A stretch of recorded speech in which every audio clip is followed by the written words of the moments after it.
সক্ষমতার মাত্র ৩০ থেকে ৪০% দিয়ে চলছে দেশের বেশিরভাগ সিমেন্ট কারখানা। এর মধ্যে ছোট কারখানাগুলোর উৎপাদন নেমেছে একেবারে তলানিতে।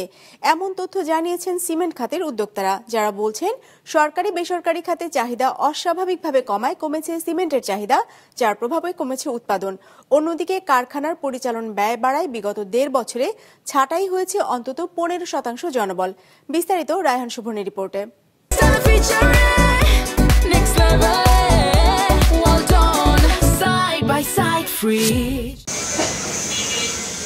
এক যুগেরও বেশি সময় ধরে সিমেন্ট, বালু ও অন্যান্য নির্মাণ সামগ্রীর ব্যবসা করেন আমিনুল ইসলাম।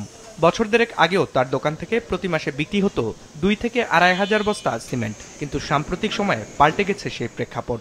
বিক্রি নেমে এসেছে অর্ধেকেরও কমে। মাসে ধরেন ২০০০-২৫০০ ব্যাগ বেচতাম, এখন ১০০০, ১২০০, কোনো মাসে ৮০০। খুচরা পর্যায়ে চাহিদা সংকোচনের প্রভাব পড়েছে উৎপাদন পর্যায়ে। তথ্য বলছে ২০০৭ সালে দেশে সিমেন্টের বার্ষিক চাহিদা ছিল ২,২০,০০,০০০ টন। সরকারি অবকাঠামো উন্নয়ন ও ব্যক্তি পর্যায়ে আবাসন চাহিদা বাড়ায় ২০২২-এ যা পৌঁছায় ৪,২০,০০,০০০ টনে। চলতি বছর যা নেমে এসেছে ৩,৩০,০০,০০০ থেকে ৩,৪০,০০,০০০ টনে।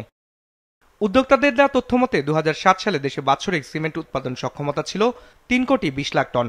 ২০০৭ সালে যেখানে এ খাতের বিনিয়োগ ছিল ১৫,০০০ কোটি টাকা, ২০২৫ সাল নাগাদ তা পৌঁছে গেছে ৫০,০০০ কোটিতে। এ সময় বার্ষিক উৎপাদন সক্ষমতা প্রায় ৩ গুণ বেড়ে দাঁড়ায় ১০ কোটি টনে। তবে চাহিদার অস্বাভাবিক সংকোচনে এখন বেশিরভাগ কারখানা চলছে ৩০ থেকে ৪০% উৎপাদন সক্ষমতায়। এটা তো প্রাইভেট সেক্টর ড্রিভেন একটা industry.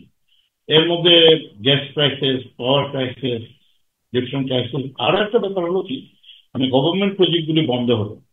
In the mean time real এস্টেটে একটা নেগেটিভ হাইপ ছিল।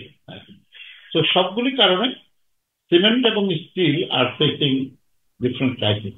এখন ক্যাপাসিটির তুলনায় আমাদের ডিমান্ড এবং বিক্রি অনেকটা ড্রপ এবং অনেকটা নিচে চলে আসছে, যার জন্য আমরা এখন এই শিল্পে যারা নিয়োজিত আছি আমরা সবাই একটা হতাশার মধ্যে সময় পাস করছি। তথ্য বলছে বর্তমানে প্রিমিয়ার সিমেন্টের কারখানা চলছে ৪০% সক্ষমতায়, মেট্রোসেম চলছে সক্ষমতার ৩০% নিয়ে, ২০% সক্ষমতায় চলছে বসুন্ধরা সিমেন্ট, মিড সিমেন্ট চলছে ২৫%, রাউন্ড চলছে 40%, আর ফ্রেশ চলছে সক্ষমতার ৬৫% নিয়ে। সক্ষমতার সবটুকু ব্যবহার করতে না পারা, ডলারের বিপরীতে টাকার অবমূল্যায়ন, ঋণের সুদহার বৃদ্ধি সহ নানা কারণে লোকসান গুনতে হচ্ছে কারখানাগুলোকে।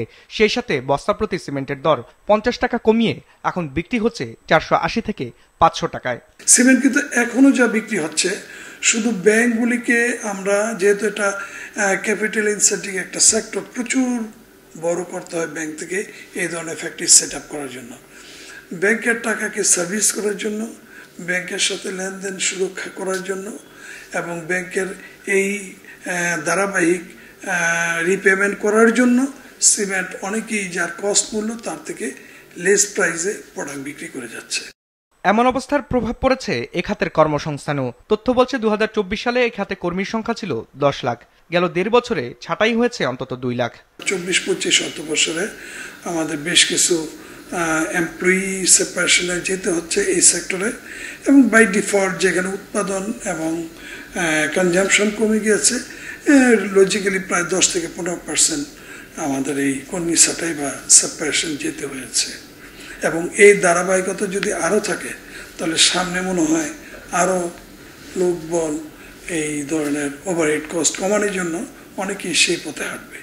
ন্যাশনাল ইলেকশন হওয়ার পরে যে রেজাল্ট হবে, এটা যদি একটা ক্রেডিবল ইলেকশন হয়, আমার মনে হয় যে ইকোনমি রিভাইভ, ইনশাআল্লাহ ইকোনমি আমাদেরকে একটা ভালো একটা ওয়ে অফ করবে।